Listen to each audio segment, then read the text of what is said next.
కడప జిల్లా ఒంటిమిట్టలో ఉత్కంఠ నెలకొంది. రేపు ఒంటిమిట్టలో జడ్పీటీసీ ఉప ఎన్నిక జరగనుంది. గెలుపు కోసం అధికార విపక్షాలు తీవ్రంగా శ్రమిస్తున్నాయి. ఈ క్రమంలో మండలంలో అలక వహించిన ఓ సామాజిక వర్గాన్ని బుజ్జగించేందుకు టీడీపీ హైకమాండ్ రంగంలోకి దిగింది. బలిజ సామాజిక వర్గానికి చెందిన రాష్ట్ర నేతలను ఒంటిమిట్టకు పంపింది. దీంతో కూటమిదే గెలుపు ఖాయమంటూ టీడీపీ రాష్ట్ర అధికార ప్రతినిధి డాక్టర్ కోడూరు బాలసుబ్రహ్మణ్యం ధీమా వ్యక్తం చేశారు.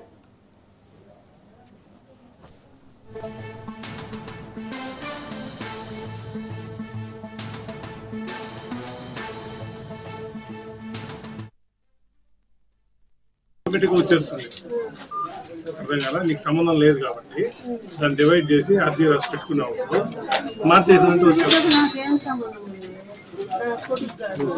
సాకున్నావు వాటిలో పెట్టుకున్నావు, దానికని వాళ్ళు దాన్ని డివైడ్ చేసుకున్నావు అంటే సరే.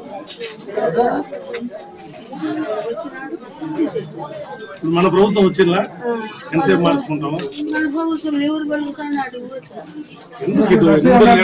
నేను ఆయన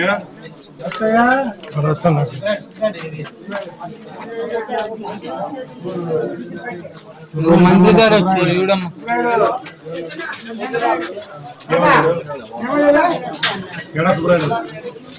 ఎలక్షన్స్ అసలైనటువంటి రేపు ఆడిపోతాం.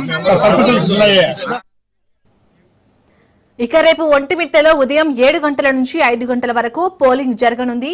ప్రతి పోలింగ్ స్టేషన్ కి 4 అధికారులను ఎన్నికల సంఘం నియమించింది. పోలింగ్ కేంద్రాల వద్ద పోలీస్ బందోబస్తు ఏర్పాటు చేశారు. ఎలాంటి అవాంఛనీయ ఘటనలు చోటు చేసుకోకుండా చర్యలు తీసుకుంటున్నారు. రేపు పోలింగ్ జరగనుండగా ఈ నెల 14న కౌంటింగ్ జరగనుంది.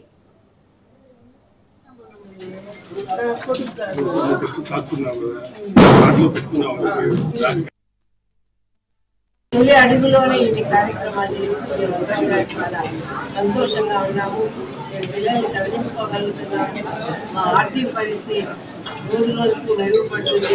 మాలో ఉన్నటువంటి భయభ్రాంతులన్నీ కూడా తొలగిపోయాయి అని వాళ్ళే ఈరోజున కూటమి ప్రభుత్వం అందిస్తున్నటువంటి సుపరిపాలన దిశగా ఎంతో సంతోషాన్ని వ్యక్తం చేసింది. కాబట్టి ఇదంతా కూడా మరి ఈ జరగబోయే 12వ తారీఖున జరగబోయే పోలింగ్ లో ప్రజలందరూ కూడా మరి ముఖ్యంగా